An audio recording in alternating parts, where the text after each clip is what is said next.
Solving graph an and absolute value inequality. We have absolute value of x plus 6 is less than 1. And so we have a case 1. We take away the absolute value. And nothing changes.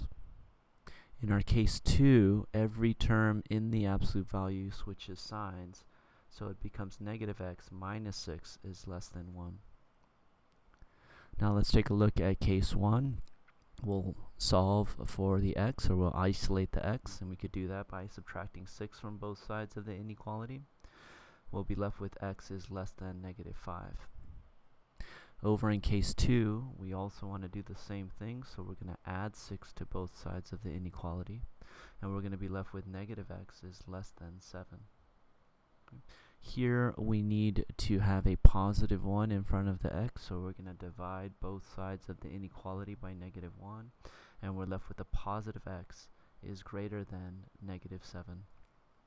Notice here that since we're dividing by a negative number, the sign switches. Let's go ahead and graph it.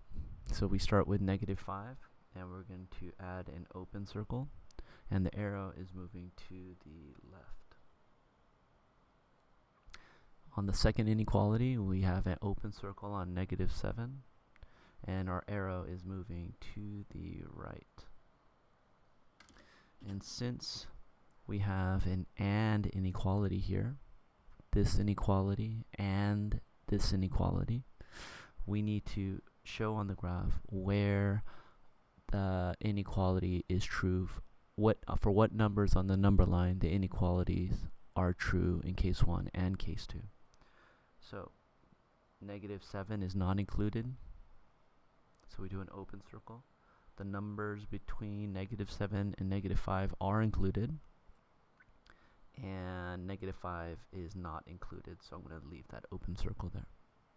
This is our graph. Let's look at example number 4, and we have a less than or equal to operator. So let's do case 1. The absolute value goes away, and nothing changes.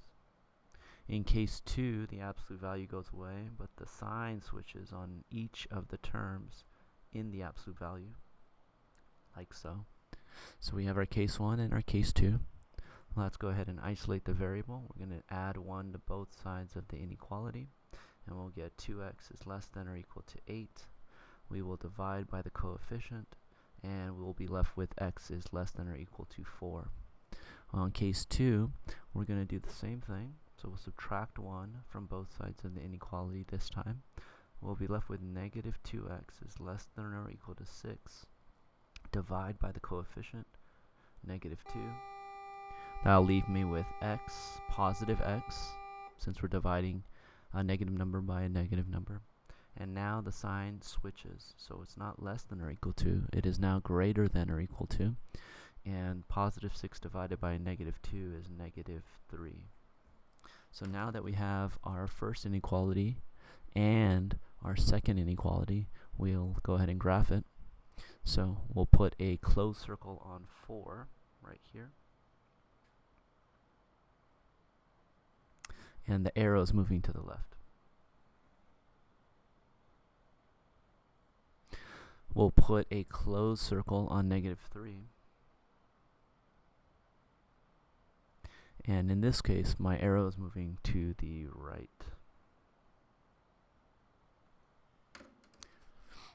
So now we are going to include negative 3 in the solution set. And we're also going to include positive 4 in the solution set. And every number in between the two, like so.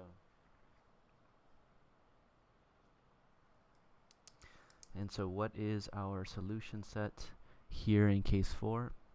It is the set x such that negative 3 is less than or equal to x is less than or equal to 4.